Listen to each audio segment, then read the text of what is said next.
కానీ ఇప్పటివరకు ఏ కాలంలోనూ లేనంత మంది ప్రవచనకర్తలు ఈ కలియుగంలో నిజంగా ప్రజలు అదృష్టం చేసుకున్నారనే చెప్పుకోవాలి.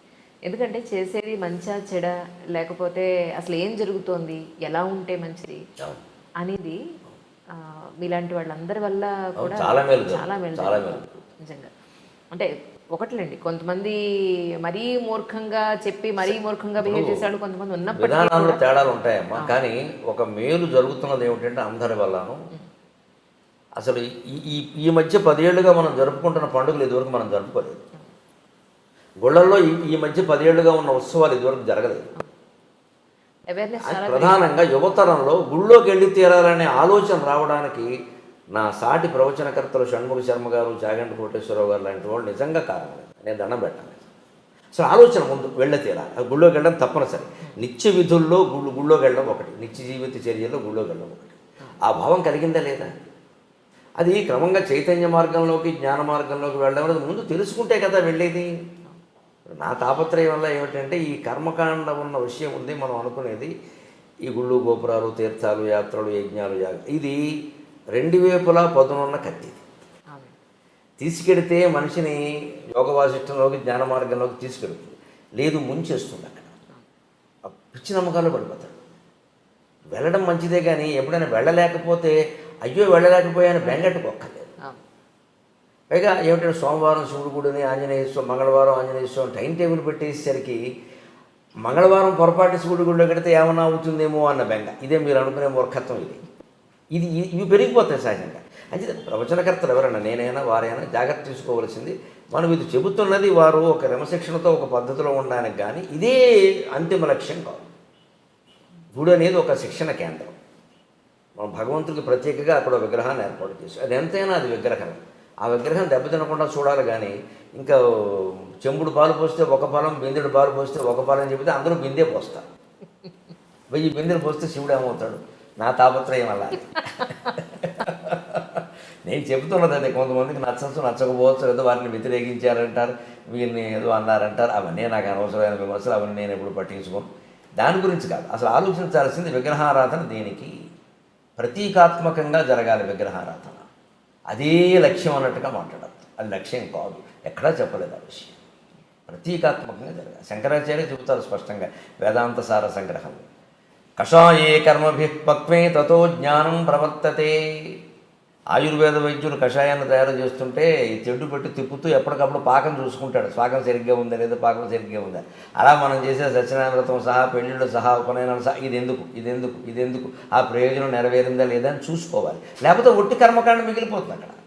సత్యనారాయణ వ్రతం ఒకసారి చేసేవాడు అంటే వాడు అబద్ధం ఆడకూడదమ్మా. మీరు అలాంటి మనిషిని చూపించగలరా? నేను 100 సార్లు చేశాను, అన్నవరం వెళ్ళాను, ప్రతి ఏకాదశికి చేయించుకుంటాను అన్నవాళ్ళు కొన్ని వేల మంది ఉన్నారు. వీళ్ళందరూ అబద్ధాలు ఆడకుండా ఉంటే ఇన్ని కేసులు కోర్టులో పెండింగ్లో ఉండవు. న్యాయమూర్తులకి ఇంత ఇబ్బంది ఉండదు. ఆ తత్వం సత్యనారాయణ వ్రతం అంటేనే సత్యవ్రతం. ఆయన ఎప్పటికీ సత్యదేవాయ నమః అంటారు, అంతే కదా. ఇప్పుడు ఫోన్ మాట్లాడితే నేను హరి ఓం అంటే ఇప్పుడు సత్యదేవాయ నమః అంటారు. వాళ్ళ అన్నయ్య అంతే, సత్యదేవాయ నమః అంటారు. అన్నయ్య అంటూ ఉంటాడు, సత్యదేవాయ నమః అంటాడు. ఫోన్ చేయగానే అతను ఫోన్ చేస్తే సత్యదేవాయ నమః అంటాడు. ముందు నమస్కారం అంటాడు. నేను ఎవరిని ఫోన్ చేస్తే నేను హరి ఓం అంటాను. ఇప్పుడు హరి ఓం అంటాడు. సత్యదేవుడు అంటే ఎవరు? సత్యవ్రతం. నారాయణ పక్కన పెట్టండి. సత్యవ్రతం అంటే సత్యవ్రతం ఎక్కడ ఉంటుందో నారాయణమూర్తి అక్కడ ఉంటాడు. కానీ ఆకులు పువ్వులు అరటిపండు పెట్టేసి నేను ఏకాదశి కల్లా చేశానంటే ఎందుకు? అన్ని వ్రతాలు పని లేక. సత్యం మాట్లాడు, అబద్ధం మాట్లాడకుండా ఉండు. అది ఎందుకు పాటించరు? పైగా ఇవేమీ చెప్పకుండా దీనివల్ల అతి ఫలితం ఉంటుంది, అది ఉంటుంది, ఇది ఉంటుంది. ఇక సత్యనారాయణ వ్రతం చేస్తే దోషాలన్నీ పోతాయి. పైగా అబద్ధాలు ఆపడం దోషం పోయింది అనుకుంటాడు. దానివల్ల ప్రపంచంలో ఏమైనా మేలు జరగకపోక కీడు జరుగుతుంది. నా పోరాటం వల్ల అది నచ్చకపోవచ్చు. చాలా పేర్లు పెట్టారు నాకు తెలుసు. నాస్తికుల్లో ఆస్తికుడు అన్నారు, ఆస్తికుల్లో నాస్తికుడు అన్నారు. ఏమన్నా నా పేరు గరికిపట్టి నరసింహారావు. వీడు పెట్టే పేరు నాకు అక్కలేదు, మా అమ్మ పెట్టిన పేరు ఉంది అనుకోని. అది సమస్య కాదు, అసలు సమస్య ఏంటి? ఇప్పుడు అమరనాథ్ యాత్ర ఉంది.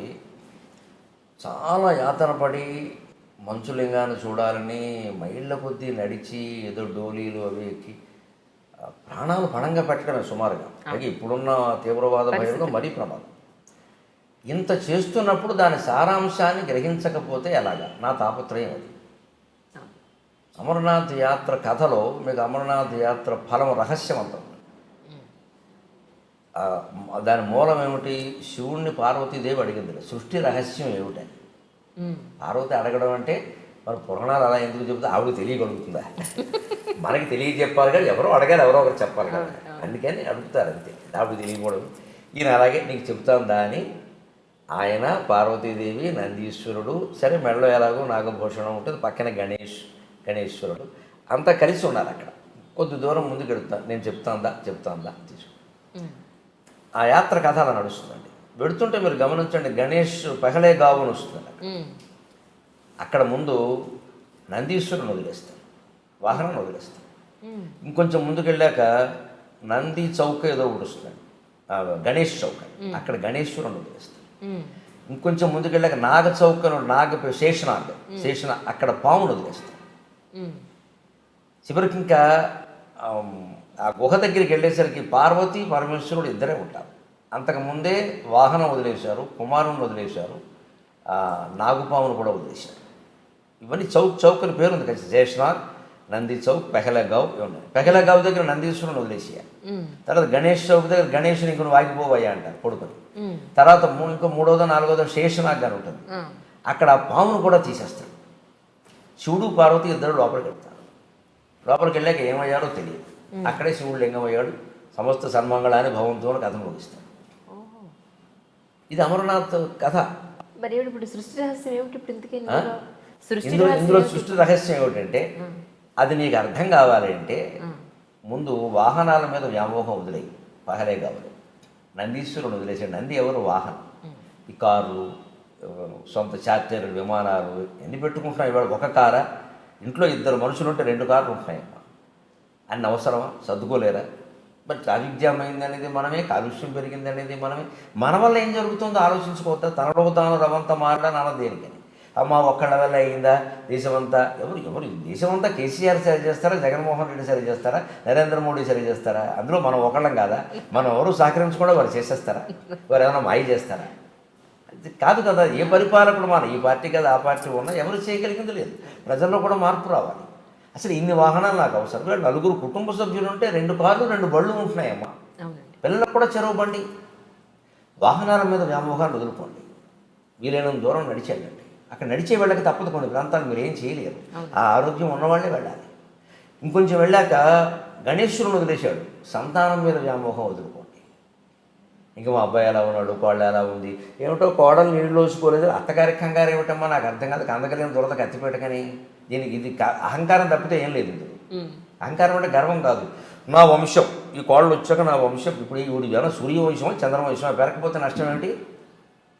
ఇలా ఆలోచించరు మనుషులు. మా వంశం, ఈ అమ్మాయి సంతానాన్ని కన్నంత మాత్రం ఆడాలని ఆక్షేపించాలమ్మా, నాకు అది కూడా ఉండదు దానికేనా అన్నారు. ఏమిటట? అదేమైనా సిద్ధాంతమా, రూలా? కొందరు కలగరమ్మా. పైగా చాలా చోట్ల కలగకపోవడానికి మన ధర్మశాస్త్రం కూడా చెప్పిన ప్రకారం పురుషులు కారణం ఉండు బాబు. స్త్రీలను ఎందుకు అంటున్నారు నాకు తెలియదు. మన మాస్టర్ సివివి గారిది యోగ దర్శనం ఉంది. ఆ పుస్తకం ఎప్పుడో 10-12 ఏళ్ల క్రితం చదివాను. బాబు ఇదే రహస్యం అనుకో. పుట్టబోయే జీవుడు, మనకి సైన్స్ అలా అట్టి పెట్టండి కాసేపు. మన ధర్మశాస్త్రం ప్రకారం పుట్టబోయే జీవుడు తండ్రి నెత్తి మీద 3 నెలల పాటు తిరుగుతూ ఉంటాడు వీడి శరీరంలో ప్రవేశించడానికి. వీడు ఎప్పుడు నీళ్లు తాగితే అప్పుడు ప్రవేశిస్తాడు. జీవుడు నీళ్ళ ద్వారానే ప్రవేశిస్తాడు. అందుకే ఎవరైనా పోతే నీళ్ళకే మైల, ప్లాస్టిక్ వస్తువులకి కుర్చీలకి మైల ఉండదు. జీవుడు నీళ్ళ ద్వారా వెళతాడు. అందుకే మనం 10వ రోజు ధర్మోదకాలను పెట్టి అందరూ బంధువులు నీళ్లు వదులుతూ ఉంటాం. తిలోదకాలు, జలోదకాలు నీళ్ళ ద్వారా పంపిస్తామండి. వెళ్ళిపో మావయ్య, వెళ్ళిపో మావయ్య, ఇంకా మమ్మల్ని వదిలిపెట్టు, లేదా వెళ్ళిపో తాతయ్య అంటే ఆ వెళ్ళిపోయిన వాడికి వీళ్ళ మీద వ్యామోహం ఉంటుంది. ఇంకా పోదు. నీళ్ళు వదిలేస్తున్నామంటే వదిలేసాడు, పెద్ద కొడుకు కూడా వదిలేసాడు, మా అమ్మాయి కూడా మా ఆవిడే వదిలేసింది, ఏం చేస్తా అని ఇంకా జీవుడు వెళ్ళిపోవాలి. ఇంక పెంచుకోకూడదు. అది వాడికి సంఖ్య. ఆ మంత్రాలు అలాగే ఉంటాయి. ఆ మంత్రాలు అర్థం అదే. కర్మకాండ చాలా గొప్పది. ఆ మంత్రాలు అలాగే ఉంటాయి అర్థం. అది ఎవరు చెప్పరు, ఊరికి టెక్నికల్ చేశారు దాన్ని. ఈ నీళ్లు వదిలేయడం ఉంది. ఈ వ్యామోహాలు వదులుకోకపోతే అలాగే పడుతూ ఉంటాడు ఇంక తాపత్రయం. అందుకని సంతానం మీద వ్యామోహం వదులుకో. 60 ఏళ్ళు వచ్చాయి నీకు. కొడుకు కోళ్ళు పిల్లల్ని కన్నారా లేదా అనవసరం. ఎందుకంటే కనడం అనేది కేవలం సైన్స్ రీత్యా ఎలా ఉన్నప్పటికీ యోగశాస్త్ర రీత్యా కూడా, పూర్వజన్మ కర్మఫలం రీత్యా కూడా యోగం మొగాడుకుంటేనే సంతానం కలుగుతారు. ఆ యోగం మొగాడిది ఆడాళ్ళకి సంబంధం లేదు.